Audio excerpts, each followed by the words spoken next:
How you gonna tell me that? Next time tell me before I start talking. But all power.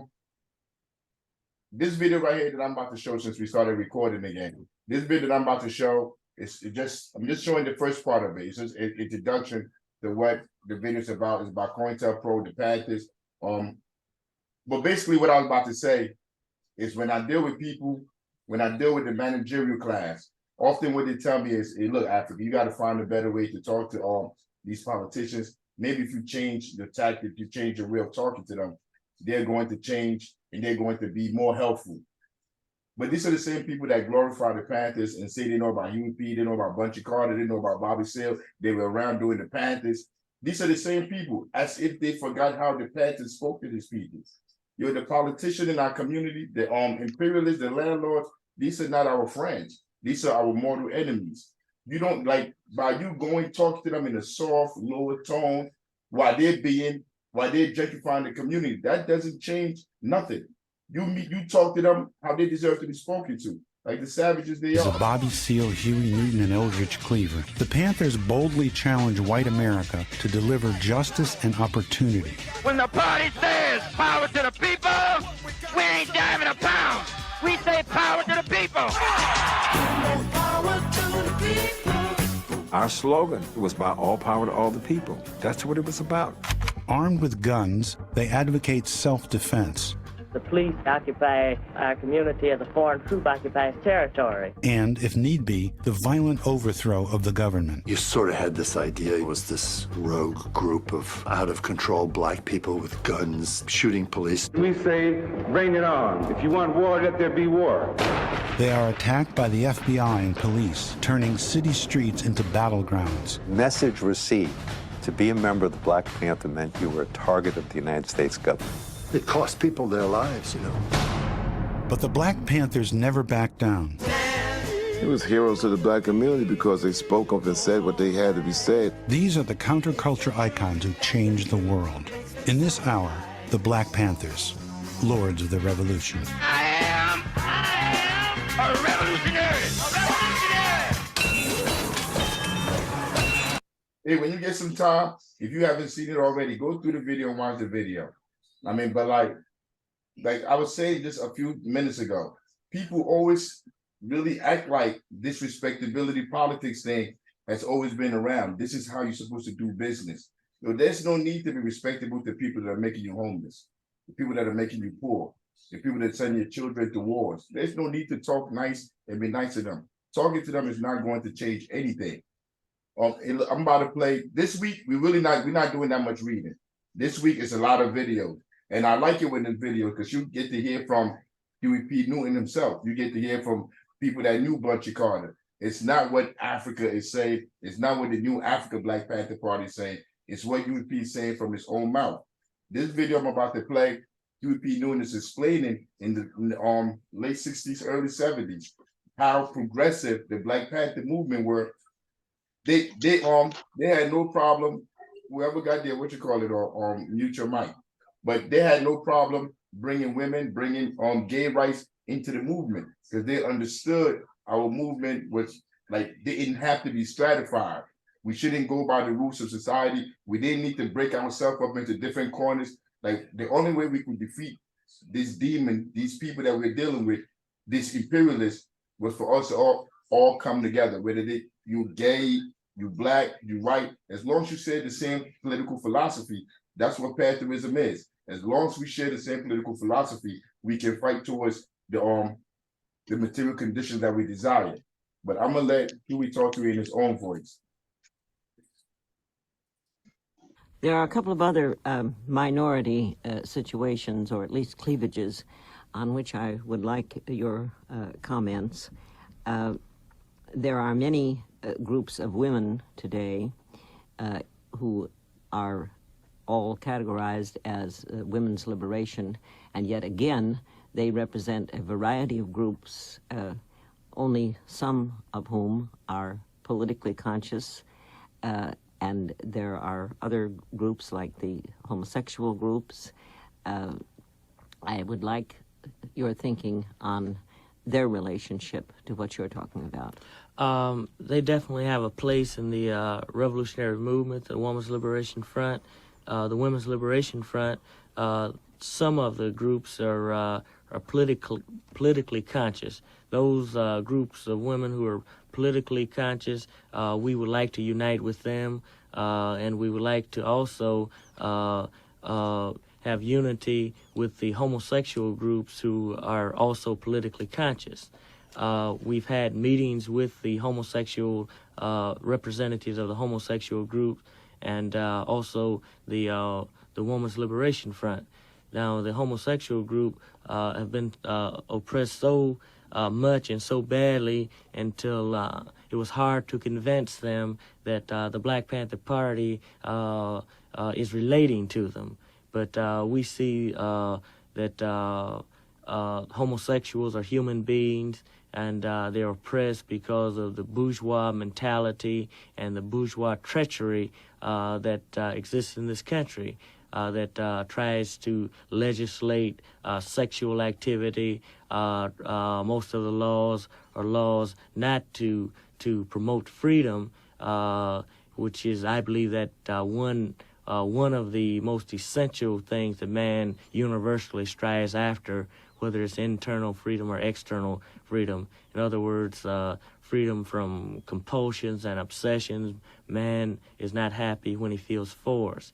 These are the internal things when he's obsessed and feels compelled, whether it's through religious reasons or backwards values reasons, that even if he carries those values, that he's unhappy. And of course, that when we start legislating from the outside, there's force on the outside also, and this is on the laws, on the law book, saying that adult people can't have any kind of sexual relationship they want to. I don't think that the homosexuals should be harassed and badgered and brutalized because of their desire to have a sexual relationship that's not popular at this time. So we plan in the future to make sure that we're have solidarity with all oppressed people. You're all power to the people. Like it's like you're listening to the original Panthers. These are the people that the party that we're part of, the science, everything that we're studying, they laid it down. And you're listening to them from their own words. And you is telling you how we feel about gay people, how we feel about women's rights. Like these issues are structural, and nobody has the right to tell anybody how to live their life.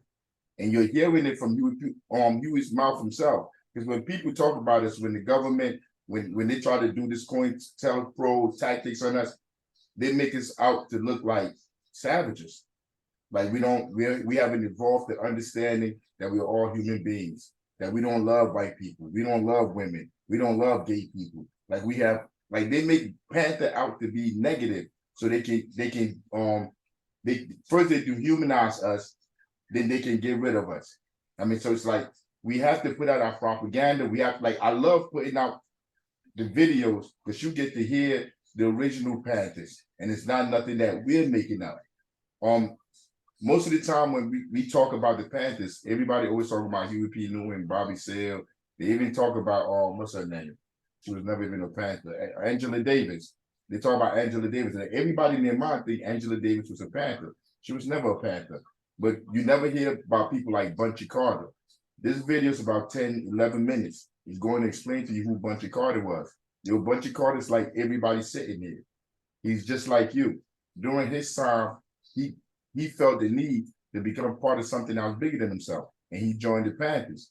So it's like, just like he could do that, just like he can be remembered all these years later, we're sitting here in 2023 speaking about Bunchy Carter, speaking about Huey P. Newton.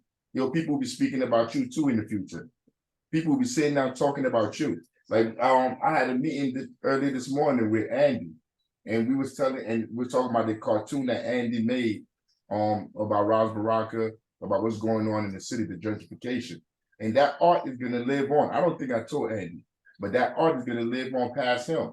It's going to speak for him behind the grave to show the work that he did while he was here. I mean, and like you have to see yourself as an embodiment of all these people that we're learning about. But I'm about to put the video of Bunchy Carter.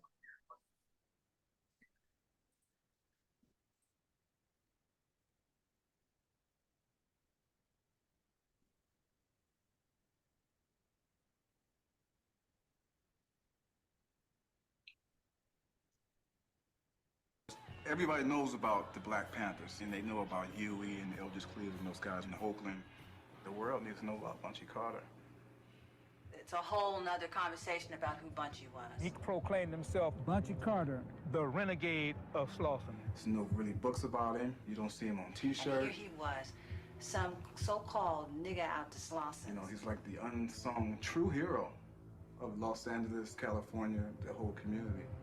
Bunchy went to Oakland and met up with Huey and Bobby and David Hilliard, and they met Bunchy. They said, oh man, we got to have an LA chapter. Initially, when Bunchy started it, most of the people involved, a lot of the people involved were Slauson. Bunchy, he had personality, charisma. And I'm glad I had the pleasure to meet the people who knew him. The man next to the man, you know what I mean? Bunchy was, man.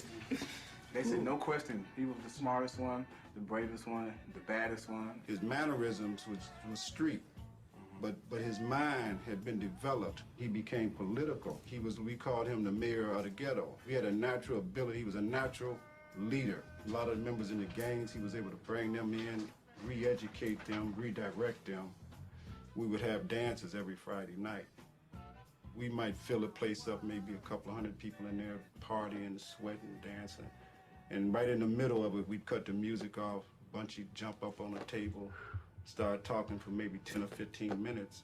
He'd run down some history, some facts, and, then, people be stunned. They'd be like, wow. And then hey, throw the music on, and he'd get to doing the Philly dog, and the party be back on, and, and then we'd come back that Monday, man, 10, 15 people lining up to join the Black Panther Party. That's the type of person he was. He exemplified, the leadership that we all needed. He had laid it down, and that's what we've been trying to follow for the years, to set an example so we wouldn't end up like the Bloods and Crips were.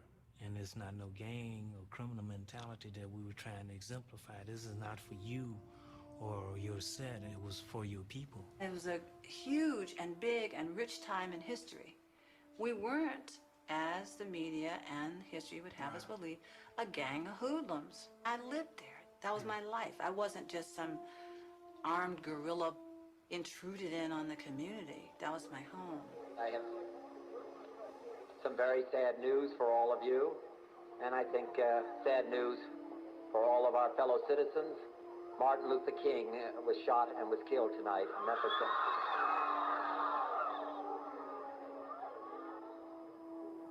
I don't really know who the leaders are. They're all dead. Martin Luther King, Malcolm X. It's like you can't be a leader for the black community if you're alive. I mean, you probably wasn't doing your job. In '65, most of your gangs segued into a political party. Like I mentioned, the Slausons went into the Black Panther Party. But then the other gangs, they kind of identified more with a cultural nationalist group called the US Organization. We have gotten our manhood back by the acts of violence. When the brother throws a brick or snipes from a building, these guys had, different philosophies. They didn't really, get along with each other's philosophy. They didn't believe in each other's what they were doing. Panthers are more about confrontation, confronting the man. The US Organization, from my understanding, was a little more abstract about, their rage. Well, I'm a little more aggressive. I can fight a little better. I'm a little stronger, so I'll go with Bunchy now.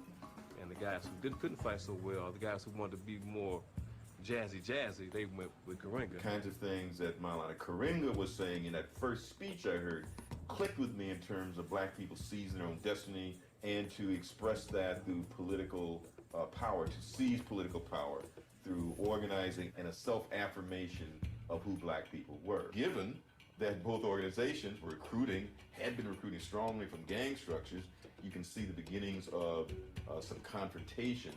Karenga and all those people, that us organization, they were armchair revolutionaries. Armchair revolutionary. As far as, you know, Bunchy and them were concerned. Bunchy was a Slauson. You know, and a lot of it, again, is being acted out, or was being acted out at that point through a politicized environment. So they kind of antagonized each other a little bit. They both were trying to jockey in for position in Los Angeles at that vital time. At what point did the us declare Panthers, or did they ever declare Panthers as like enemies? I don't ever remember there being that kind of formal war council where that was actually declared. As things escalated and as the body count escalated, it was clear that there was a serious competition going on. As everybody now knows, that was exacerbated by the intervention of the state, i.e. COINTELPRO.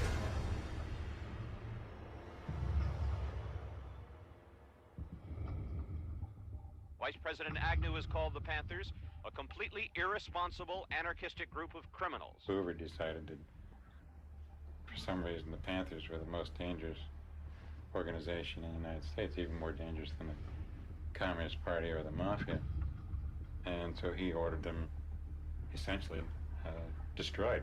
Directives issued by FBI headquarters called for, quote, imaginative and hard-hitting counterintelligence measures aimed at crippling the Black Panther Party. The FBI set out to neutralize the Black Panther Party any way they could. They wanted to neutralize Bunchy Carter. He used the term neutralize, but nobody ever defined the term. Neutralizing means a lot of things, including murdering, neutralizing our entire movement. As one communication went to Washington said, we bring these two groups together and let nature take its course. It became clear that what they had to do was turn another organization against us, which was the Panthers. COINTELPRO was doing its mischief and attempting to pit the two organizations against each other. It got to the points where there was clearly almost a state of war that was existing between the two organizations. We could all feel that there was something going on that was bigger than us. The FBI had created this tension, but you had these two groups that when they saw each other on the street, it was just a natural confrontation. They were making all kinds of suggestions and writing letters, and they had cartoons made up showing Ron Karenga with his feet up on a desk and things like that, and marking off Bunchy Carter and John Huggins and things to do today. These were cartoons that were created by FBI agents. We didn't really know. Nobody believed that the FBI wanted to be bothered with some little Negroes in L.A. trying to organize themselves and so on and so forth. At the same time, they were sending the same stuff to them. Correspondence propaganda between the two, between Bunchy and Karenga, telling one that the other one was doing something that wasn't appropriate. Bunchy Carter and John Huggins were supposed to have been killed down in the Watts area working on some kind of a drug transaction. And,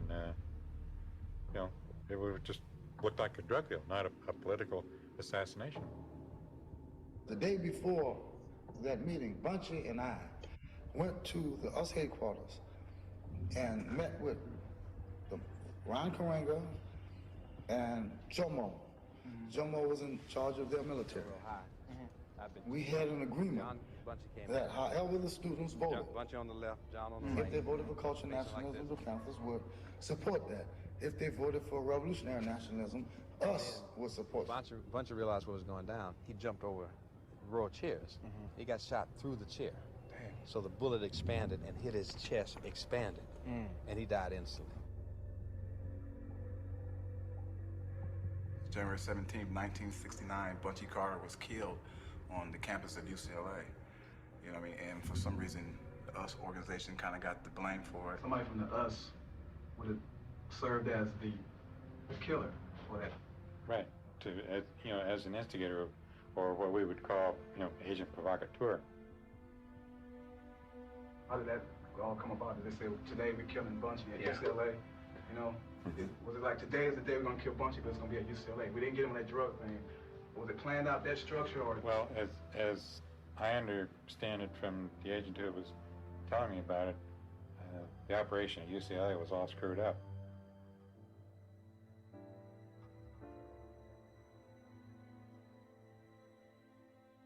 Incident at UCLA was manifested how, did you think? By the FBI, but at the time, we were naive and we thought that it was just another move by the US organization. There's a lot of what I call ghetto folk tales, you know what I mean? Some of it's true, some of it's not. Sometimes our own personal perspective kind of overshadows what really went on. I wanted to clear up what was really going on, you know, before my time, you know. I don't believe that Karenga was working for the FBI. He might have been manipulated by the FBI. I was comfortable in making Karenga the villain. And then I had to talk to Geronimo. He was like, nah. For all of these years, the US organization has been getting a bum rap behind that killing. I'm sure Bunchy, above all, would be turning over in his grave if we were not to straighten this out. Some kind of memorandum was uncovered from the FBI, which declared, though we did not pull the trigger on that day, January 1969, we did cause the unrest that preceded it. When they killed Bunchy and John, the word came down that it was to be no retaliation, that we were not going to engage in that because that would defeat the very principles that we had started on, and that, you know, we were not going to get involved in blacks killing blacks.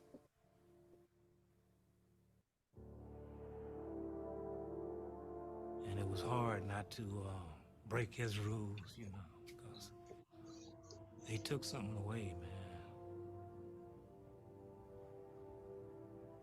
They just snatched apart our heart. And not to, you know, not to hit something back, not to attack back or move the deal, you know, resolve that. It is still hard today, you know, to talk about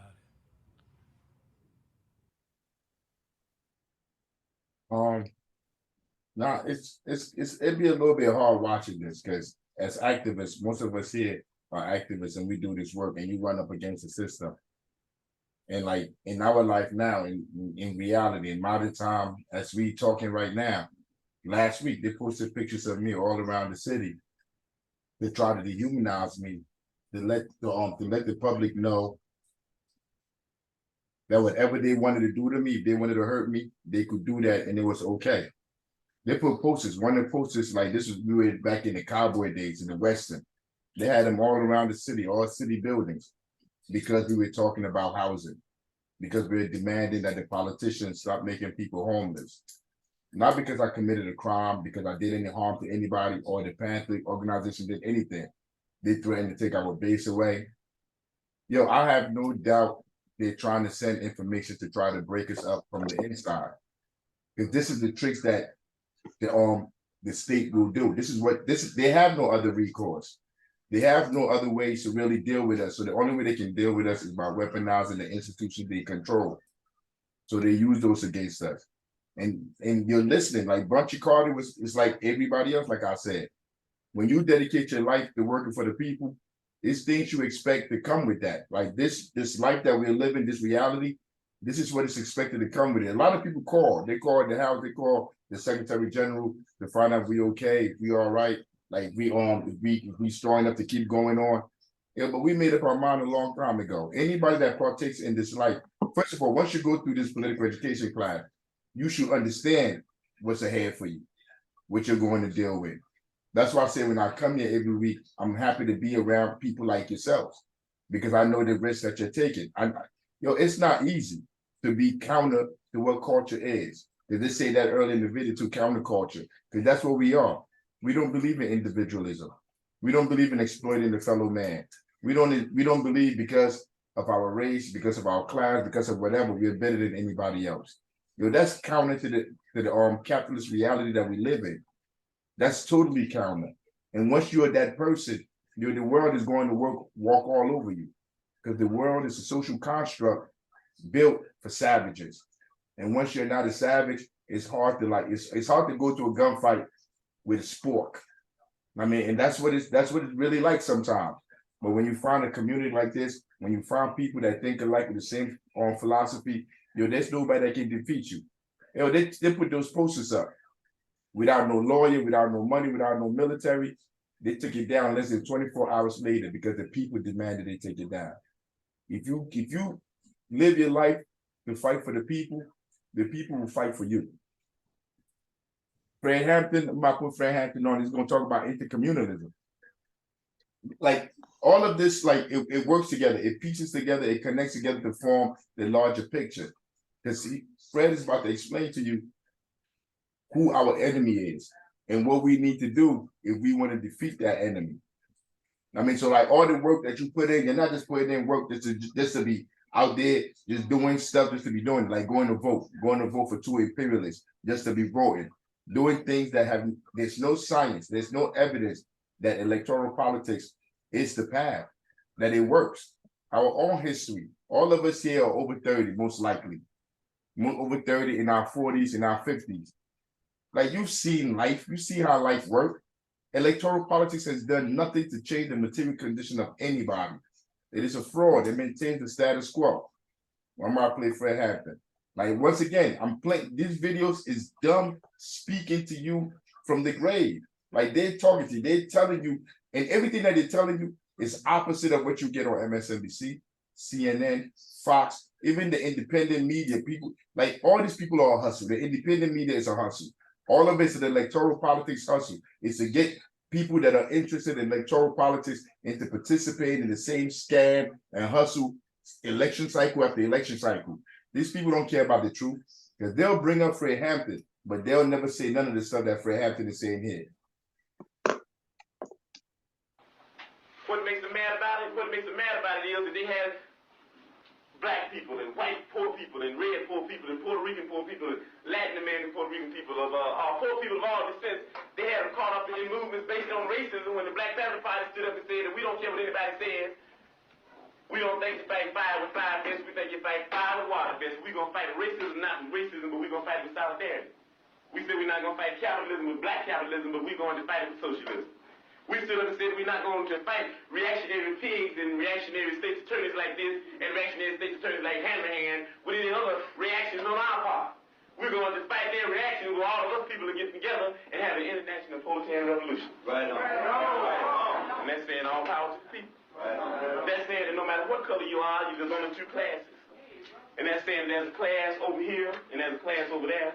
And the reason that this class over here has never did anything to get this class off its back because this is lower, this is upper.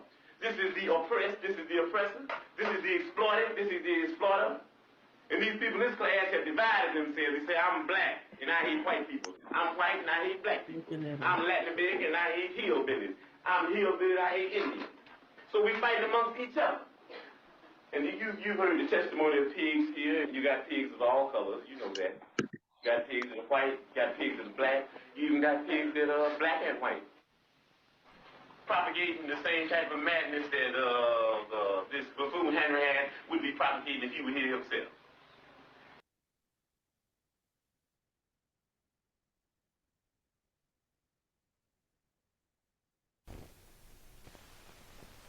I'm the deputy chairman of the state of Illinois Black Panther Party, Fred Hampton. And a lot of people don't understand the Black Panther Party's relationship with white mother country radicals. A lot of people don't even understand that word that Eric uses a lot. But what we're saying is that there are white people in the mother country that are for the same types of things that we are for, similarly. Hey, look, now, it's like, yo, everybody's listening, but I don't want you to be like going to sleep, like drowning it out. When you listen to politics today, when you listen to all these political heads, these political pundits, or these people that say that they're out here fighting for the people, they're working for black people, they work for all people, they don't talk like this. Like when you see black political pundits, they talk about race. Yeah, they talk about it's race, but they don't talk like this. They don't talk about class. They don't bring none of that in. They say like it could be a millionaire. They could be on MSNBC. They're getting paid $200,000-$300,000 just for a show, and they'll sit up there and they'll say they're talking for all black people. They're speaking for black people. Like you don't know what it's like to be in this color, in this skin. When they don't deal with nothing the people at the lowest scale deal with. Every time a black person gets shot in the back like 60 times by the police, it's never one of those people. I'm gonna put you hip to something right here. The class divide within black people, and the class divide within black people and white people is the same thing. And the class divide within white people is the same thing. It's a class struggle, goddammit. We going through a class struggle.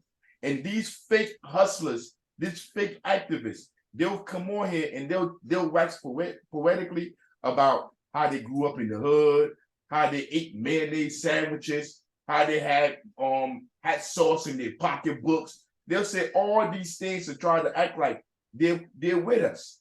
They're part of us, but they're not. They haven't been part of the people for probably 20, 30, 40 years of their lives since they've been given a platform to miseducate the people. But these people who sit up there, these fake political pundits, these fake talking heads that claim to speak for us, will go up there and say things that we don't support. The people that's oppressing us right now in the inner city are black politicians, black and brown politicians. And that's what you call neocolonialism. Because the people that look like us is now doing it to us. So my problem is not a racial one. Although it has a racial dynamic to it, it is not a racial one, it is a class one. Because a rich black person looks at me like I'm worthless as well. Let me put the video back on. Revolution in the mother country. And we said that we Wait, could I say something before you anybody? Yes, you may. Go ahead. I just wanted to get this off my chest while we're on the topic. I got into an argument with people recently about the Cornel West thing. Because I just said by his jobs, he is a puppet of the state to me, because there's no way that Harvard and Yale is co-signing you if you're really that radical, to be honest. But also, I was like, I looked up his net worth. The man is worth $5 million. So I was asking the people that I was arguing with, like, why is he getting pats on the back for going into jails and talking to people? He needs to be in there giving out money. Like, what the fuck? And then they're like, oh, if he gives, this was, I'm sorry, but a dumbass argument. They were just like, well, if he gives away all his money, then he's not going to have any. I said, is the man not employed? He makes $40,000 per speaking engagement. He can literally just go book another speaking engagement and have $40K in his pocket. None of us can do that. No, you're 100% correct. And as we go through this classes, there's no secret. At the end of the day, we must build institutions to liberate our people. If you're not building institutions, he's been in the public eye for over 40 years. And I saw a video of him today. Today I saw a video with him and Sister Soldier from 1992. And they were talking about all the same conditions. And he was running that BS state line, that American dream line. That's what he was pushing in 92. And Sister Soldier was eating him up. He's still the same Cornel West. He's an institutionalist. He's no revolutionary. He's not here to liberate anybody. But this is not like I'm saying stuff that I'm being mean, I'm a hater. He is an institutionalist. He's been working in institutions of white supremacy, imperialism his entire life.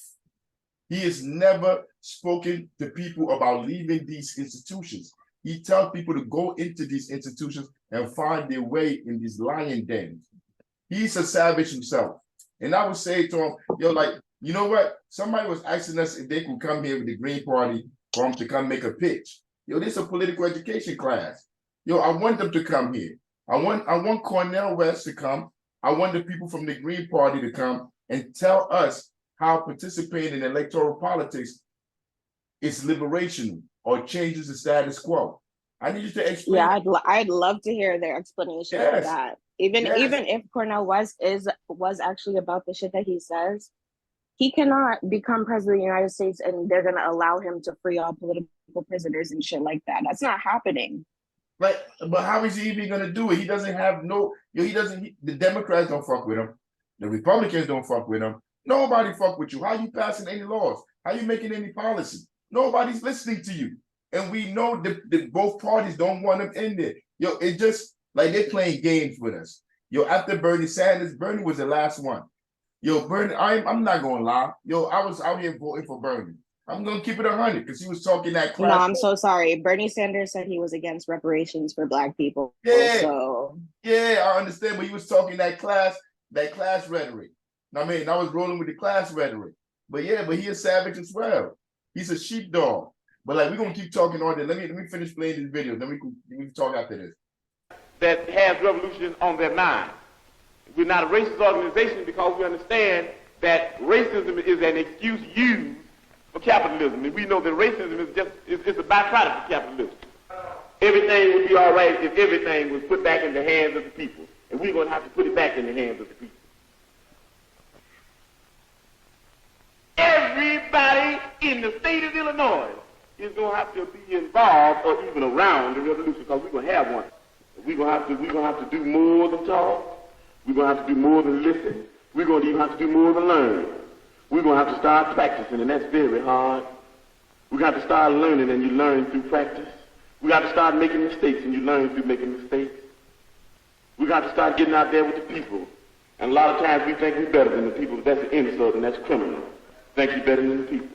But we got to get together and learn where it's at. It's going to take a lot of hard work. Education for children is something else. You ought to dig on it.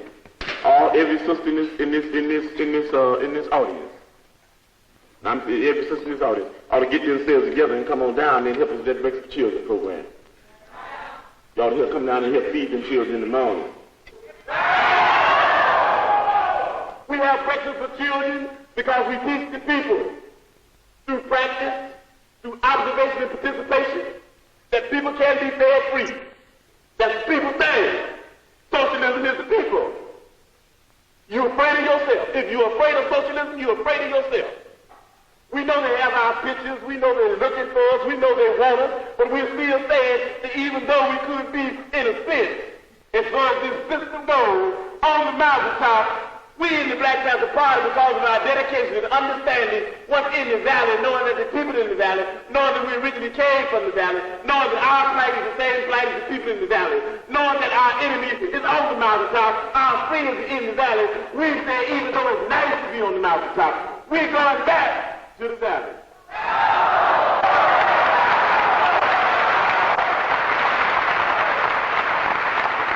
I be in the office every day.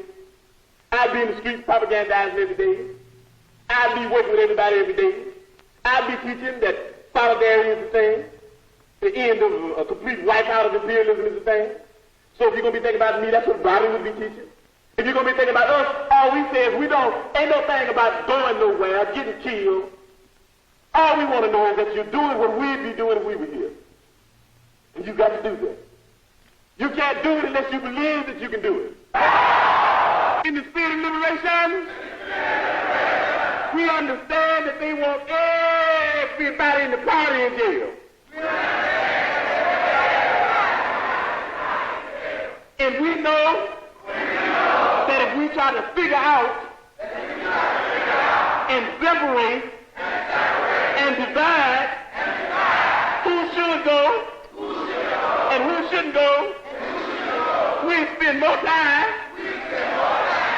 doing that than working for the people. So the quick solution, the speedy one, nobody goes. Nobody goes. We all stay right here. With the people. Because we love the people. Okay, you can put your hands down now. We say all power to all people. We say white power to white people. Brown power to brown people. Yellow power to yellow people. Black power to black people. X power to those that we left out. We say Panther power to the Vanguard Party. When you leave here saying the last word, before you go to bed tonight, say I am a revolutionary. Make that the last word. In case you don't wake up, then somebody might believe it and you might, end up in what they call a revolutionary happy hunting ground. Say that. I am a revolutionary. Say it when you're going out. Everybody want to leave. Okay, we're going to say it while we're going out. Hey, we're going to start a thing called Free Fred. Don't that sound nice? Hey, let's do that. Free Fred. Free Fred.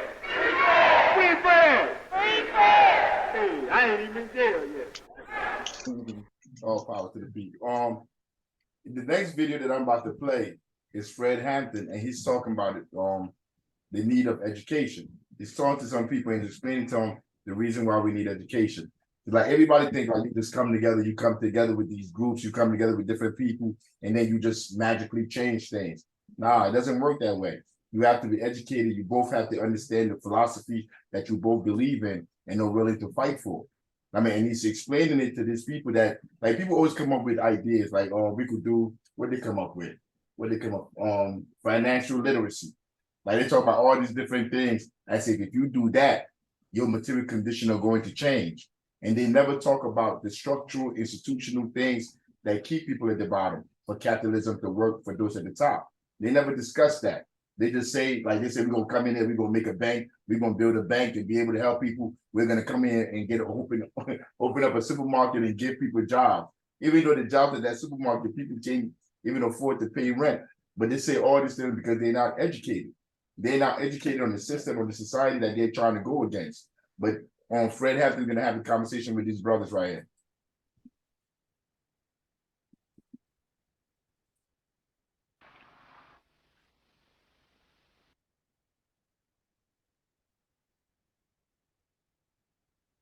You basically knowing my ideology, basically you knowing me knowing yours, you can support some of our programs. Is that what you're saying? Why not? And you believe in programs like the Breakfast for Children program and free health clinics? Right on, brothers? We believe they're good things. Uh-huh. As a focal point to organize their mothers and fathers. Uh-huh. Peace.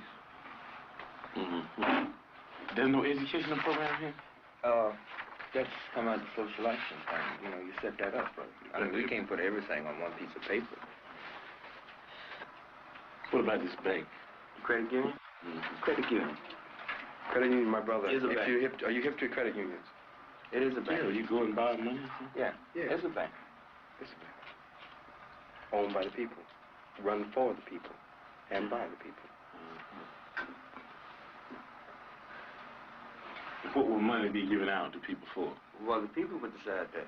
You want to buy, you know, whatever, you know, the people in the community decide. You need some living room furniture, maybe? You need a car, maybe? See, the thing is with me, you dig, I need to know some more about it. I wish you had some more literature about the educational thing here.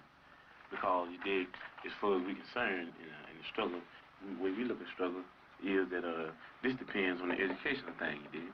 Because this depends on the education. Well, the whole thing. No, but in the end, this does. You can form this with no education. You can form this. No, not the way we're talking about forming it. You know, right. We're talking about forming it right. You know, it's not on the paper. We didn't write it on the paper. You can form it right with no education. No. Let me give you an example. Jomo Kenyatta formed the excellent revolution with no education. And on the end thing, Jomo told the motherfucker, said, well, you know, you can educate, hate the enemy, but I'm your brother. I'll help you lead the revolution. Now I'm going to oppress you. Another example, Papa Doc in Haiti. Papa Doc in Haiti hated everything white. Man, you couldn't put this white paper in front of Papa Doc's face. But he moved all the white people out and he took over and be oppressed. He did, causing no education. And the people that had been educated, they just said that we don't hate the motherfucker white people, we hate the oppressor, whether he be white, black, brown, or yellow. So we got to know the educational program to find out what is going to be in the finale. A lot of people, Jomo Kenyatta is called not never a revolutionary, but an ex-revolutionary. So is Papa Doc. They brought on a successful revolution. That thing in the Miles was a bitch. Bantu freedom fighters, all that kind of action. But what we're saying is the end. But you don't judge Castro now. You can't do it. Nobody in this room could judge whether Castro's going to be a revolutionary or not. You know what I mean? We're talking about things, you know what I mean, with China, the People's Republic, and even at the stage they're in now, talking about even going on further into a communistic state. That's what we're talking about. Those are revolutionary. So we got to understand here the educational program that you have to be able to figure out whether it will go on the right lines where the people will end up in a situation where they can be able to really control themselves. You understand what I'm saying? With no education, the people take this local foundation and start stealing money because they won't be really educated to why it's the people's thing anyway. You understand what I'm saying? With no education, you have neo-colonialism instead of colonialism, like you got in Africa now, like you got in Haiti. So what we're talking about is there has to be educational program. That's very important. As a matter of fact, we are so important for us that a person has to go through 6 weeks of our political education before he can consider himself a member of the party, able to even run down ideology for the party. Why? Because if they don't have an education, then they're nowhere. You dig what I'm saying?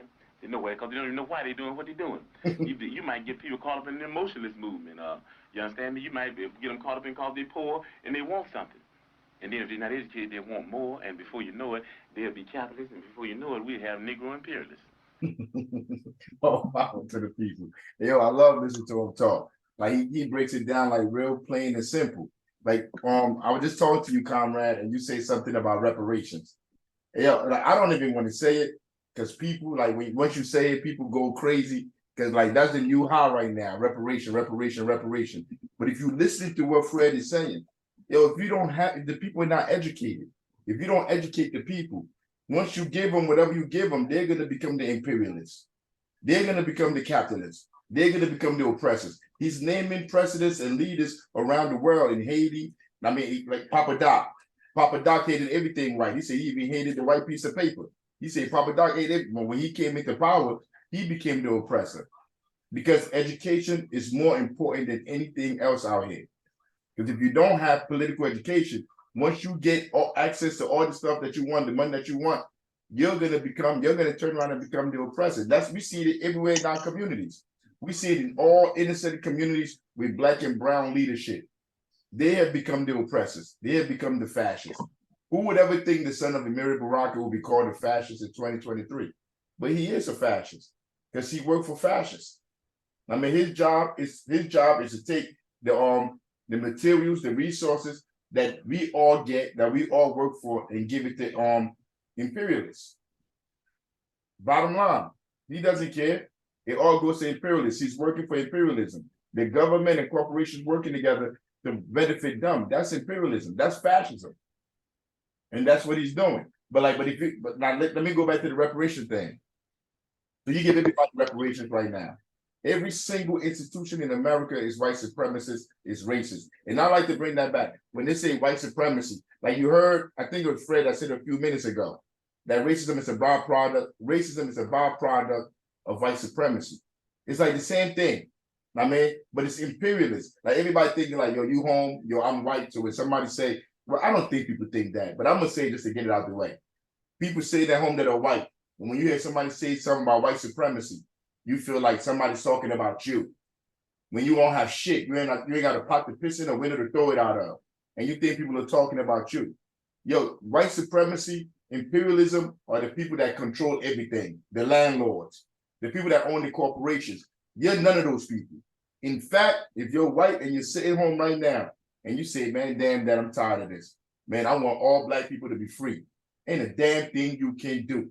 There's no way you could go. There's no white delegation you can go to and be like, look, I cast my vote for all Negroes to be free, and we're going to be free.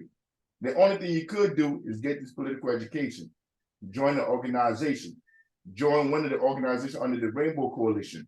Educate yourself and pool your resources with your comrades to create spaces where you can survive. That is how you fight the struggle. You build institutions. And that's not what no politician is telling you. There's no politician in the United States of America, Democrat, Republican, whatever they call themselves, none of them are saying we need to build institutions to liberate ourselves. Institutions, if you don't understand what institutions are, we talked about it in the first class. You have to go back on YouTube. Go to the YouTube page, All Power to the People, and look at the first class where we talked about what institutions are. Institutions is how we are all controlled. School is an institution. The judicial system, those are institutions. All these different institutions is what they filter us through on a daily basis. And they write laws and codify them into law for those institutions to work on a daily basis. So if we want to liberate ourselves, we can liberate ourselves through those institutions. So if you gave let's say you gave every Black person $1 million, where are they taking their money? They're taking their money to Santander, to Wachovia, the Bank of America, to all these institutions that are imperialist and racist. That's where they're taking their money to. Where they're spending the money at. What are they using the money for? By the time you blink your eye, that money is going to be gone, and our material conditions would have never changed. And now to the end of time, they're going to tell us, yo, we gave you reparations. Yo, the government cannot liberate us. I don't care how much reparations they give us. You see, people be hungry for money. They just hear that money. They're like, I want to go get that bread. I get that bread. I'm gonna change my life. This ain't about your life. This is all of this is about all of our lives. So when people talk to me about reparations, I can't even participate in that conversation because who's getting that money? They're not giving it to me in the hood. That money is going to people like Al Sharpton, Barack. They'll have a committee set up where they have Barack Obama, Al Sharpton. Who else, man? They have Tamika Mallory. They have Mike Son. They have all these goofy people on there, all these imperialists, all these institutionalists, people that work for the government that we're fighting against, to be the one that decide what we do with the money. Because they're not giving everybody the money. Real talk, they're not cutting everybody a check. They're going to get a delegation to find out what they should do with the money. So I'm not really beat. I'm not holding my breath waiting for reparations. I believe we could quickly get the revolution by organizing ourselves, community to community. I mean, and that's what Fred Hampton, that's what we've been talking about here. That's what they've been talking about. Who to trust, who the enemy is. The people are not the enemy. The enemy is imperialism. The people is not gay people, it's not women, it's not white people, it's not white men, it's not black men, it's not black women, it's not immigrants, none of that. The enemy is imperialism. The people that you pay mortgage to, the people that you pay rent to, the people that make sure you go to work every day from sun up to sundown. You don't even see your children, you don't see your family. You got to keep picking that cotton every day. And at the end of the week, it's not even enough for you to make ends meet. That's who the enemy is. And until we all understand that, I'm going to say what you probably don't know what this means, but I'm going to say it. We jerking wreck. We are jerking wreck. I mean, we playing around. We playing around with this thing. I mean, I'm about to play Malcolm X. Like, this is all leading up to something. Trust me, I'm about to play Malcolm X. Malcolm X is going to tell you about who are not our leaders, who we shouldn't be listening to. And these are the same exact people that when you turn the TV on, when you put anything on, these are the people that they're telling you are your leaders. Listen to Malcolm.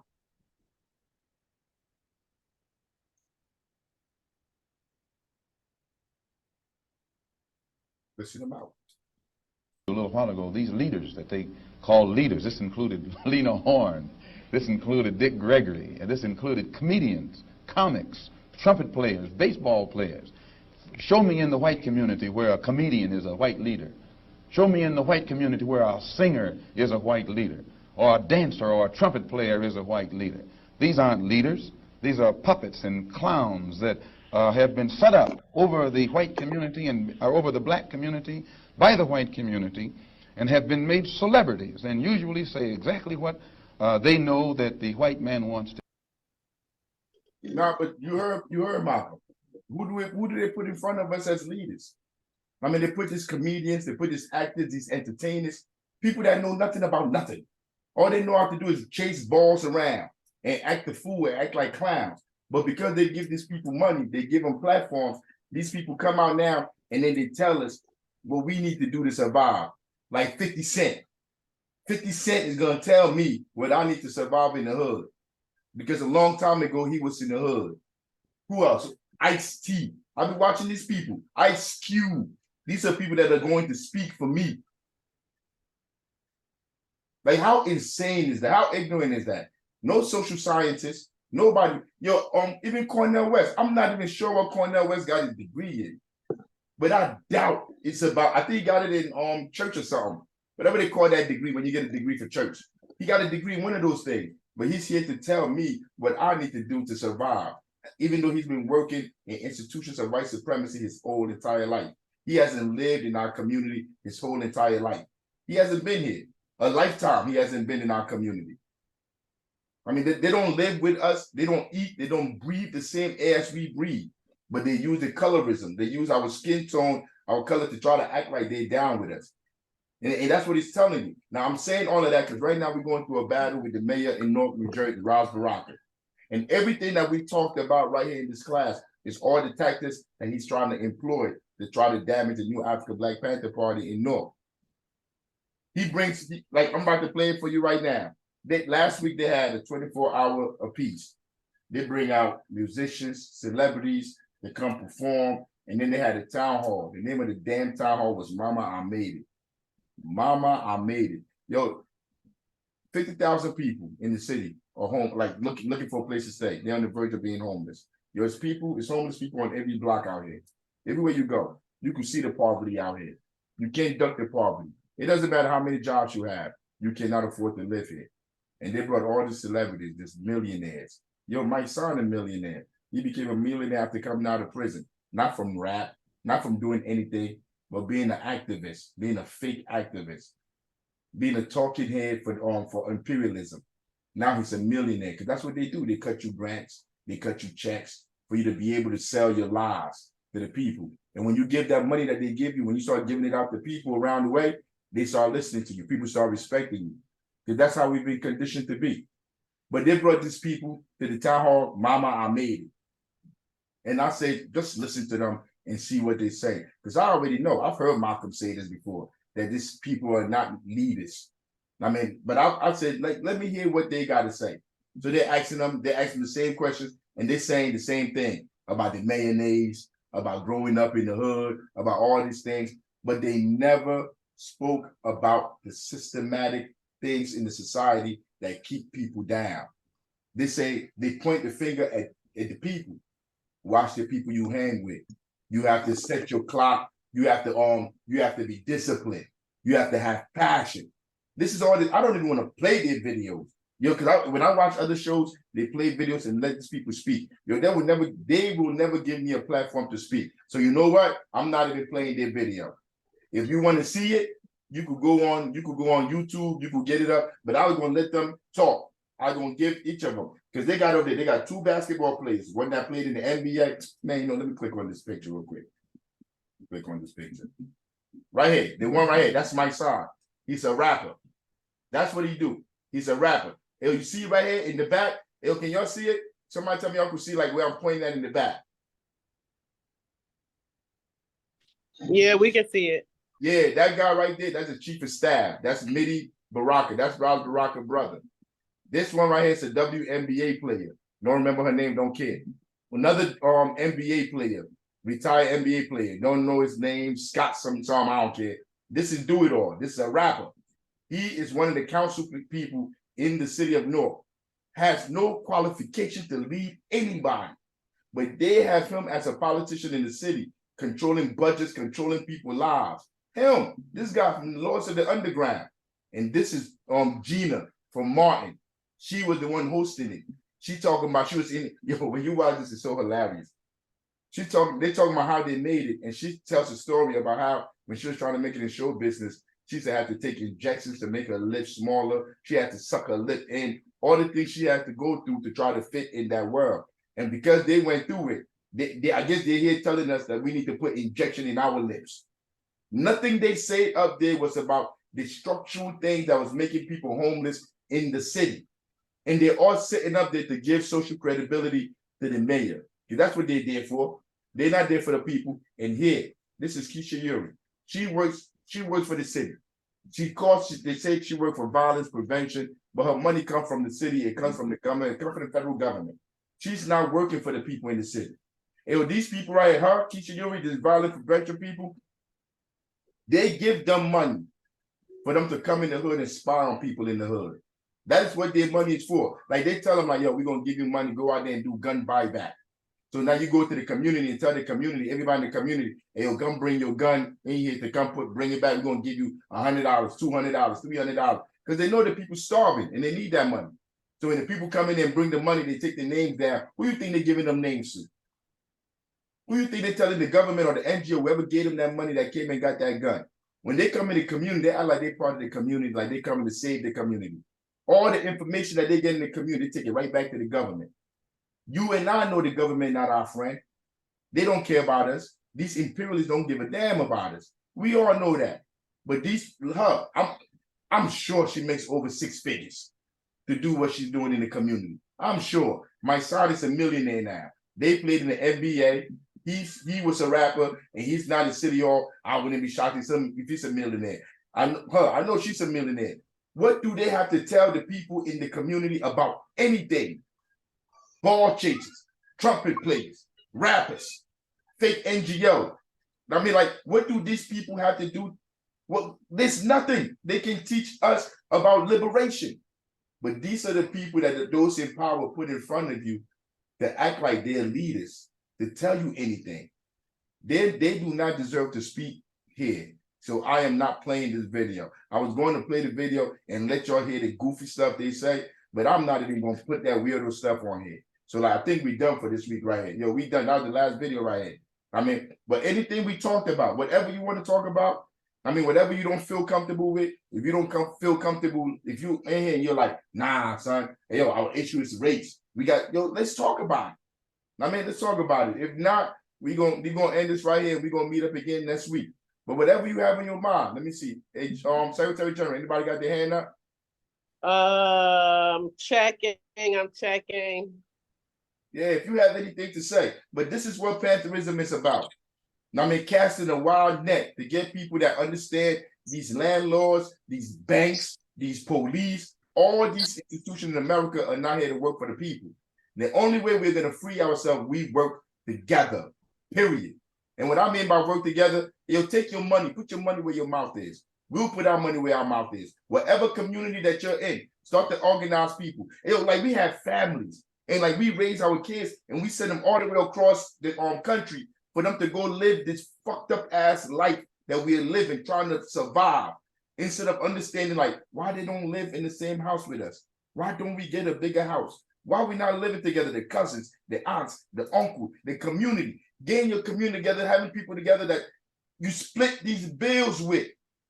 Instead of working from sun up to sundown, by the time you turn around, you don't live more than you're going to live. You're going to be dead soon. Your ankles start hurting, your knees start hurting, your back is hurting, everything is hurting because you done gave your whole life to the slave masters. These are not jobs. These are slave masters. I don't care where you work at, whether you work in the school system, whether you work down in City Hall, whether you're a cop, whatever you are, whatever duty you do around here, you are on the plantation. And until you understand that you are on the plantation, to link up with the other people on the plantation, to liberate ourselves, we are never going to be free. All the people in America can vote. All the people on the planet can vote. That is not going to change our condition. It's not. You can vote for Trump. You can vote for Biden. You can vote for Cornel West. You can vote for Bernie. Bernie look like Biden to me now. You can vote for all these savages because they're savage. They're sociopaths and they're savage because they have not evolved to the part where human beings are more important than money. You can vote for any one of those people and your material conditions won't change. You can listen to these goofy people on the screen, your material conditions won't change. I want you to challenge me. Show me I'm wrong. Organize with the people. Go out and work with the people. I'm not talking about just go outside and give people your money. Like, hey, take my money. Let's go do a business. No. You go inside political groups like this. You go through the educational process. Everybody has the same philosophy, understand what we're fighting against, what we're trying to do. And then you come together and you form your own board. Because every day while we sitting here talking, tomorrow morning, these people, these imperialists, white, black, gay, whatever, they're going to have their board meetings where they're planning on selling our homes, where they're planning on taking your home, sending your job overseas. Where's your board meeting? When you going to sit down with the people in your community and have a board meeting where you're like, you know what? Hey, man, income tax about to come up. I'm going to have $2,000, $3,000. Like 6, 7 of us. We all put our money together. We could invest in something. We could buy that house right there and we could rent it to ourselves. We could buy that right there. We could do this. We could do that. Whatever you want to do. Whatever that you sit down as an organization and talk about and say what you want to do, you can do it in your community. And once you do it in your community, you link up with us in our community. And we work together, community to community, globally. I mean, you see, that's a strategy that I see will work. But I don't see voting working, yo. I'm sorry. I'm a historian by trade. I'm a sociologist. And in sociology, it don't say like, when you look in the book, you're trying to find the answer. It don't be like, yo, go to the glossary. If you vote, you're going to liberate yourself. Nah, it said build institutions. It said the people must build institutions to liberate themselves. That's what sociology say. And that's the study of human societies, how to maintain and and erect human societies. They all start with building institutions. But I'm done though. Gabby has her hand up. Yeah, everybody go to Gabby. Talk to me, Gabby. Hey, Comrade Africa, how are you doing? All power to the people, comrade. All power to the people, man. I'm so happy that came in. Everything you said was spot on and correct. Can I read y'all something that I wrote? Why wouldn't you be able to read? I done talk for like 2 hours. Go ahead, read. Right on. Right on. Let me find it right here. And there we go. Okay, so what I wrote. This isn't a white versus non-white fight, a queer versus cishet, a man versus woman, a neurotypical / able body versus a neurodivergent / physically disabled struggle. This is a class struggle. All of these contradictions are linked and interconnected. The secondary contradictions of capitalism, racism, misogyny, ableism, queerphobia, and all other contradictions are rooted within the primary contradiction, the contradiction between the bourgeois and the proletariat. First came the idea of profit, then came the idea of white supremacy and racial hierarchy. Racism is upheld because it, quote unquote, justifies the exploitation, oppression, subjugation of colonized people, the siphoning of their resources, and pins colonize and colonizer against each other. Ableism is upheld because if you can't keep up with the production labor compared to a neurotypical / able-bodied person, you're discarded because it's easier to hire someone else and more profitable, and pins neurotypical and able-bodied people against neurodivergent and physically disabled people. Sexism and the misogynistic patriarchal system is upheld to make women nothing more than baby-making machines, and pitting man against women, even if they have the same job and are being paid the exact same wage. Queerphobia is upheld to uphold the family unit and continue to maximize such a profit and to pin cishet and queer people against one another. All of this ties to class struggle because if the bourgeois can't make a white person feel quote unquote superior to a non-white person, they align with the bourgeois. If they can make a cishet person feel quote unquote superior to a queer person, they will align with the bourgeois. If they can make a man feel quote unquote superior to a woman, they'll align with the bourgeois. If they can make a neurotypical and able-bodied person feel superior to a neurodivergent, physically disabled person, they'll align with the bourgeois. All of these oppressions are linked to the primary contradiction of capitalism.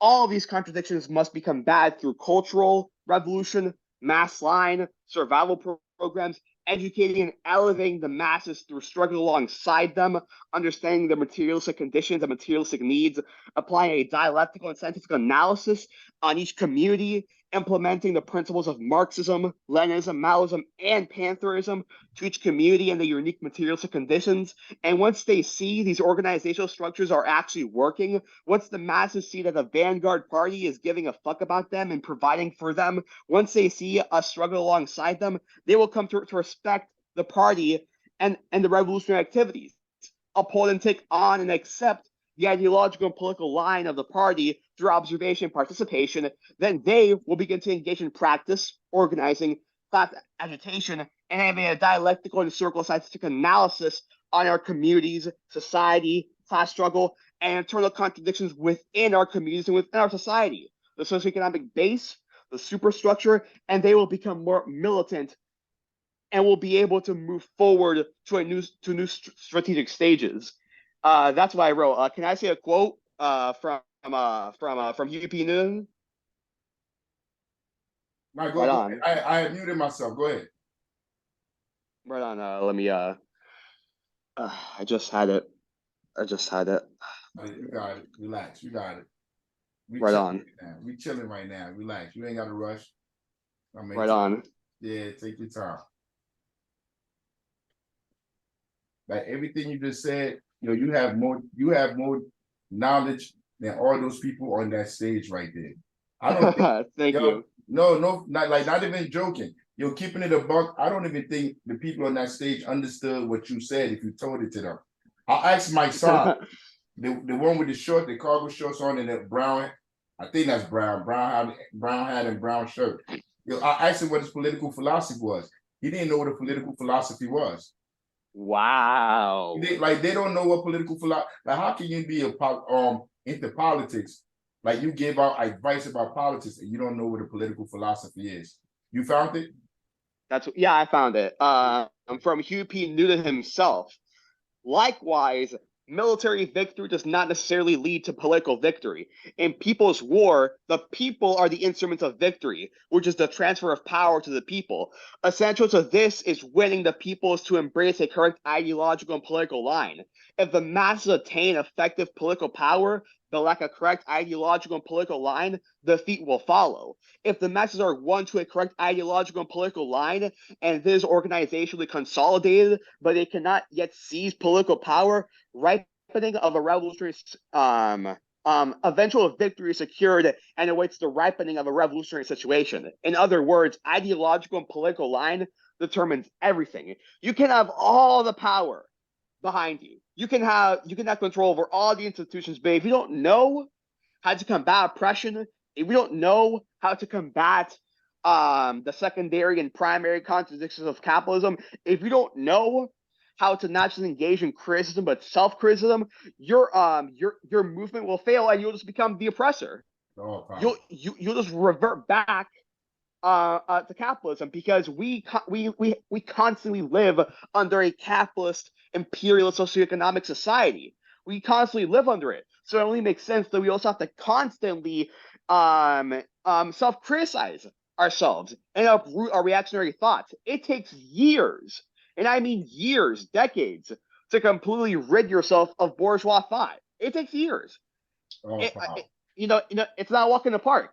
So in order for the masses to engage in creating a new society, a new socioeconomic system, and a new superstructure, they first have to understand how things got the way they are, why the way they are, and how to adapt a correct ideological and political line. Because otherwise they won't be able to actually engage in creating a new society. I've said it before, I'll say it again. Praxis without theory is unorganized anger, but theory without praxis is willful inaction. That's what it is. It requires both praxis and theory to work together. All power. Power to the people. All power to the people. All power to the people. Nah, like I said, when I come here, I get to be around minds like that. Not talking about chasing balls and yeah, like we're not talking about the ball chasers and shit. Whoever's performing at a concert. Yo, I don't go to concerts. Like, I can't stand there and watch somebody's fucking just screaming at a mic or just singing in the mic. Like, I feel stupid standing there. I feel like there's something more important to do with my time. Yo, I don't care about none of that stuff. Like, I'm not beat for that. I mean, but yo, I love being in spaces like this where you could think, where you get ideas, like you're learning things. And you're not just talking. People just be talking because they got lips. Hey, Tom, I hope you're doing good, Tom. Anything good with you, Tom? Yeah, I wasn't feeling very good. That's why I was late. I was laying down. But I just wanted to double down on what Gabby said about ideological and political line determine everything. And sometimes people think we're nitpicking because we fight over the language that we use and the way things are worded to make sure it projects the right ideological political line. But it's so important because if you're shooting at a target and you're not aiming correctly or you're not holding the gun correctly, you're going to miss. And if you miss in combat, it doesn't matter whether you miss by an inch or you miss by a mile, you're going to get shot by that other guy. Right? So we want to make sure that we have our ideological political line correct so that our aim is correct and we move forward to victory. That's what I wanted to say. All power to the people. All power. Hey, Alexandria, how you doing? I see you, Rod. How you doing, Rod? I mean, Tristan, how you doing, Tristan? Star Shakur, I see Shanti May. Let me see who else I see up here. I'm just saying hi. Y'all don't have to say that. I'm just saying hi. Tristan James. Who else? Rasta, what's good, Rasta? Oh, Elizabeth. Today your first day, Elizabeth? Hi. Yeah, today your first day? It is. It's day one. How you doing? On week 9, I'm a little late to the game. No, you good, man. We do this every week, man. You good? How you doing? Really happy to be here. This has been such a wonderful class. Awesome, I outstanding. appreciate all the comments. Hey, Cassandra, I just saw you. Don't try to peek out. How you doing, Cassandra? Cassandra Lee. Don't run on me. Hey, Captain. I know I'm the quiet one. I've been here for like 45 weeks and everything. Power to the people. But I'm here. I'm always here. I'm always listening. Yeah. I love y'all. Yeah, love you too. Love you too. Whatever you got saying to say, yo, don't be shy. Like, I want us to be comfortable with each other, yo. Like, I wish we could all be in the same room, but we're in the 21st century, man. 2023. We could do this thing on Zoom. Yo, if you have any questions, you have anything you want to talk about, yo, don't be afraid to hit the group chat, to get in the link and hit us, yo. But like I said, I love being here. I mean, but like it's an hour and a half. So like we about to end it real quick, man. I don't want to end it. Y'all gonna be gone. But hey, man, we gotta go. So till next time, all power to the people. All power to the people. All power to the people. All power to the Power to the people. All power to the people. All power to the people. There we go. Power to the people. All power to the people. And rest in power, Chairman. Revolutionary love and power.